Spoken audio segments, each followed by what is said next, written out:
भगवान श्री कृष्ण कहते हैं कि कर्म का भोग भोगना ही पड़ता है हर एक मनुष्य को। कर्म जो किया है उसका जो फल है वह किसी भी हाल में आपको भुगतना ही पड़ेगा। इस जन्म हो या अगला जन्म हो, आपको आपके जीवन के अपने कर्मों से कोई भी नहीं बचा सकता है। आपके कर्मों से कोई नहीं बचा सकता है। मित्रों, सनातन धर्म डायरीज में आपका स्वागत है। आज मैं आपको कर्मों का फल मनुष्य को भोगना ही पड़ता है, चाहे इस जन्म हो चाहे अगला जन्म हो। मनुष्य को हर एक जीवन में अपने कर्म प्रबल बनाने चाहिए। श्री कृष्ण ने भगवद गीता में भी कहा है कि मनुष्य को अपने सत्कर्मों से ही जीवन का मार्ग अपना निश्चित करना चाहिए।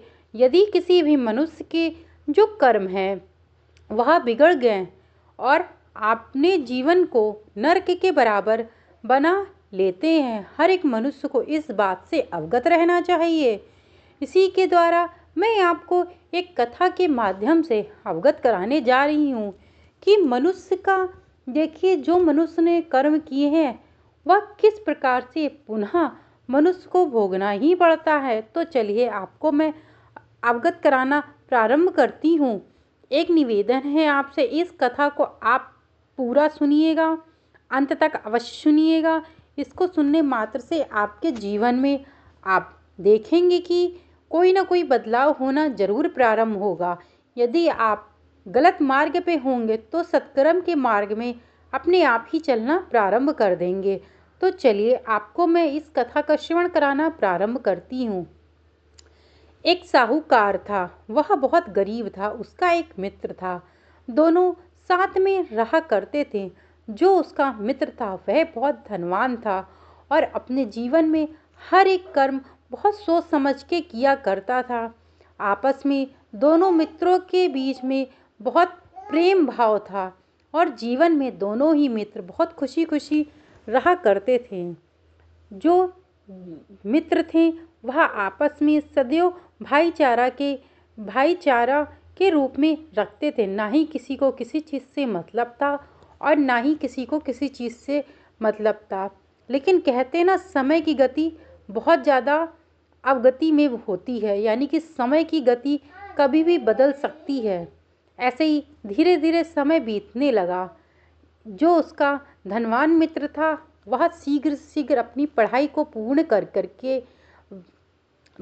पूर्ण करके विदेश में जाकर के बस गया और विदेश में जाकर के उसने बहुत पैसा कमाया। जब उसने बहुत पैसा कमाया, अपने जीवन में नाम शोहरत हर चीज़ को हासिल कर लिया, तब वह पुनः अपने गांव वापस लौट करके आया। जब वापस लौट करके आया तो संपूर्ण गांव के लोगों से उसने मेल मिलाप किया। मेल मिलाप करने के पश्चात वह अपने वही मित्र के पास जाता है और उसकी दीनहीन दशा को देख करके बहुत परेशान हो जाता है। उस मित्र जो दीनहीन अवस्था में रहता था वह पहले से और ज़्यादा गरीब हो चुका था। अब तो उसका विवाह भी हो चुका था और विवाह होने के कारण उसके 2 बच्चे भी थे और जीवन में वह मान लो एक ऐसे रास्ते पे चल पड़ा था जो कि दुखों से भरा है। वह बहुत मेहनत करता परंतु उसे जरा से भी फल प्राप्त नहीं होता था। कहीं उसे धन की कमी महसूस होती थी तो कहीं किसी चीज़ की। तो उसका जो धनी मित्र था उसने सोचा क्यों ना मैं अपने मित्र की मदद करूं। उसने अपने मित्र की मदद करने का विचार किया। उसने अपने मित्र को कुछ पैसे उधार दे दिए और उसको खूब अच्छा सा बिजनेस करा दिया और अपने मित्र से यह भी कहा कि जब तुम्हारे पास पैसे हो जाएं तब मुझे यह उधार पैसे चुका देना। धीरे धीरे ऐसी समय बीत जाता है, कुछ महीने बीत जाते हैं, साल बीत जाते हैं। उसके घर में धन्य धान्य की बरकत हो जाती है और जीवन में उसके जो धन की कमी थी वह सदैव के लिए समाप्त होना प्रारंभ हो जाती है। वह देखते ही देखते अमीर लोगों में गिना जाने लगता है, यानी कि उसकी मानो उसके भाग्य ही खुल गए हों। जैसे उसने पैसे उधार दिए थे उसी प्रकार से उसके भाग्य मान लो चमक गए, क्योंकि उसने मेहनत भी की और जीवन में उसके जो रास्ते थे वह अपने आप खुलते चले। व्यापार में उसको खूब मुनाफा होना प्रारंभ हो गया। धीरे धीरे ऐसे समय बीत जाता है। जब उसका मित्र दोबारा विदेश से लौट करके आता है, उस समय उस मित्र के कुछ हालात अच्छे नहीं थे। इस कारण से उसने अपने मित्र से पैसे मांगने के लिए सोचे। जैसे ही उस दीनहीन मित्र को इस बात का ज्ञात हुआ कि मेरा मित्र विदेश से आ रहा है, तो उसके मन में एक लालच का भाव उत्पन्न हो गया। वह विचार करने लगा कि जब यह आएगा तो मुझसे उधार दिए हुए पैसे अवश्य ही मांगेगा, परंतु मैं पैसे नहीं देना चाहता हूँ। फिर जैसे ही वह मित्र उसके घर आता है, वह कोई ना कोई बहाना बना करके वहाँ से निकल जाता है और उस अपने मित्र से जो उसकी जब उसकी स्थिति इतनी खराब थी, वह उसके समय में काम आया था, तब वह उससे नहीं मिलता है। फिर वह चला जाता है। फिर धीरे धीरे ऐसे ही समय बीतने लगता है, यहाँ तक कि उसने अपने मित्र का पैसा जो उधार लिया हुआ था वह नहीं दिया। धीरे धीरे उसके घर की हालात और ज़्यादा ख़राब हो जाते हैं। फिर वह अपने मित्र के पास पैसे मांगने के लिए जाता है, परंतु वह पैसे देने से इनकार कर देता है। कहता है, कौन से पैसे, कैसे पैसे, मैंने तुमसे कोई पैसे उधार नहीं लिए थे। यहीं से उन दोनों की मित्रता भी समाप्त हो जाती है। उसके घर में जो भी चीज़ें थी बहुत ज़्यादा ख़राब हो चुकी थी। धीरे धीरे उसकी मृत्यु हो जाती है। मृत्यु होने के पश्चात वह जो उसका दीनहीन वाला मित्र होता है वह बहुत खुश होता है। अच्छा है कि अब तो कोई मुझसे पैसे मांगने भी नहीं आएगा, और वह बहुत प्रसन्न होकर पूरे गांव में यहाँ तक कि लड्डू भी बांट देता है। अब वह अपने जीवन में बहुत खुशी खुशी रहने लगता है। उसके जीवन में मानो धन की वर्षा हो चुकी थी। उसके जीवन में किसी भी प्रकार की कोई भी कमी नहीं थी। अब धीरे धीरे उसके दोनों बच्चे बड़े होने लगते हैं। जब वह बच्चे बड़े होने प्रारंभ होते हैं, तो जो उसका लड़का होता है उसका विवाह बहुत खुशी खुशी करते हैं और उसके विवाह में खूब धन को खर्च करते हैं। उसी के पश्चात उसका जो लड़का होता है वह 2 माह के बाद, विवाह के पश्चात 2 माह के बाद बीमार पड़ जाता है। बीमार पड़ने के बाद वह उसकी हालत बहुत ज़्यादा गंभीर हो जाती है। वह बड़े से बड़े डॉक्टर को दिखाता है, परंतु वह डॉक्टर भी उसका इलाज नहीं कर पा रहे होते हैं। देखते ही देखते उसका समय इतना ज़्यादा बेकार होना प्रारंभ हो जाता है कि उसके घर में भी मानो कंगाली की छा गई हो, क्योंकि उसने अपने बेटे के इलाज में खूब धन दौलत खूब खर्चा किया, परंतु उसका लड़का बीमार हो चुका था। देखते ही देखते समय बीत जाता है और एक समय ऐसा आता है कि उसका जो लड़का होता है वह मृत्यु के घाट उतर जाता है, यानी कि उसका देहांत हो जाता है। फिर वह सोच विचार करने लगता है कि आखिरकार मैंने ऐसे कौन से कुकर्म किए थे जिस कारण से मेरा पुत्र मर गया। यही सोच विचार करके रात्रि में वह सो जाता है।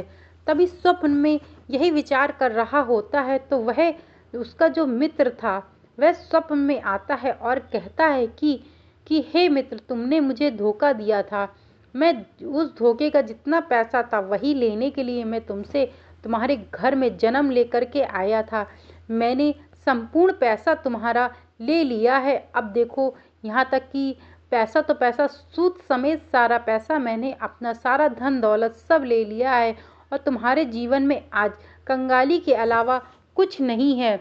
हर एक मनुष्य को अपने कर्म के भोग भोगने ही पड़ते हैं। यह भगवान श्री कृष्ण ने गीता में भी कहा है कि मनुष्य को जीवन में अपने कर्मों के जो फल हैं वह भोगना ही पड़ता है।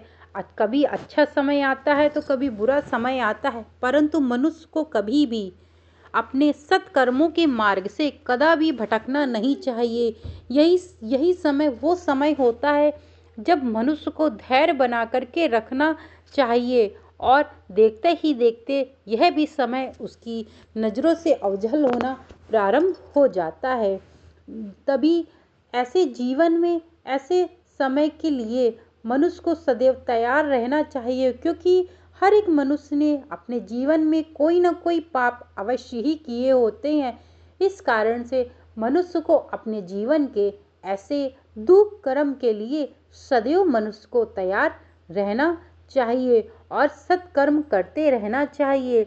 एक मनुष्य ने अपना एक जीवन तो व्यर्थ ही कर दिया, परंतु दूसरे जन्म के लिए मनुष्य को सदैव अपने सत्कर्म करते रहना चाहिए, जिससे मनुष्य के जीवन में जो दूसरा जन्म मिले, यदि मनुष्य रूप में दूसरा जन्म मिलता है तो वह बिल्कुल भी बेकार न जाए और इतने अच्छे कर्म करे मनुष्य कि वह अपने जीवन में सदैव के लिए एक उच्च कोटि के रास्ते पर खुलता चला जाए।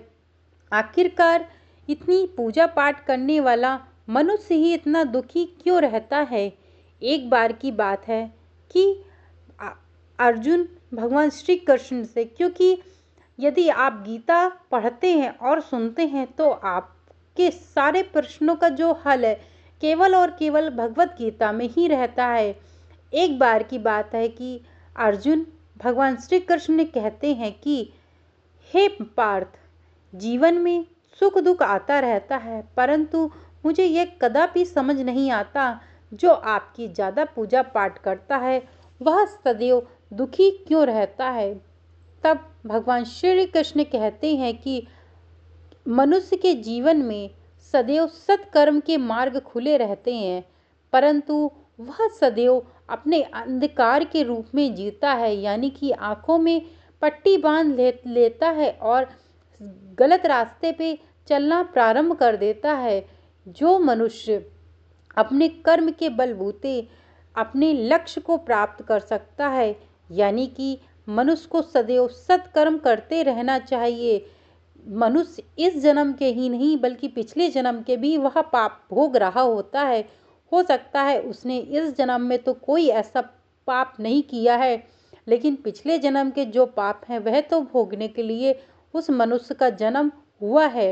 इस कारण से कोई भी व्यक्ति पूजा पाठ करे न करे, लेकिन जिसको भी अपने कर्म के जो भोग है वो भोगना ही पड़ता है। हाँ, यह अवश्य हो सकता है कि मनुष्य को ज़्यादा भोगना पड़ता हो तो वहाँ थोड़ा सा कम भोगना पड़ेगा, यदि वह पूजा पाठ भक्ति भाव में लगा रहता है। तो कहा जाता है कि मनुष्य के जीवन में जो भी घटना घटित होने वाली होती, मान लो किसी की मौत आने वाली है, परंतु उसने अपनी पूजा पाठ को इतना प्रबल बना करके रखा है तो मौत छू करके भी वहाँ से निकल जाएगी। अर्थात हो सकता है आपको चोट लग जाए जिससे आप बीमार पड़ जाएं, लेकिन आपके लिए मौत वहाँ से छू करके निकल जाएगी। इस कारण से मनुष्य को सदैव सत्कर्म करते रहना चाहिए। मित्रों, आज मैंने छोटी सी कथा आपको श्रवण कराई है कि कर्म का भोग हर एक मनुष्य को भोगना ही पड़ता है। मित्रों, मेरे द्वारा सुनाई गई यह कथा आप लोगों को अच्छी लगी हो तो चैनल को लाइक शेयर सब्सक्राइब करना मत भूलिएगा। Thank you so much video को वॉच करने के लिए।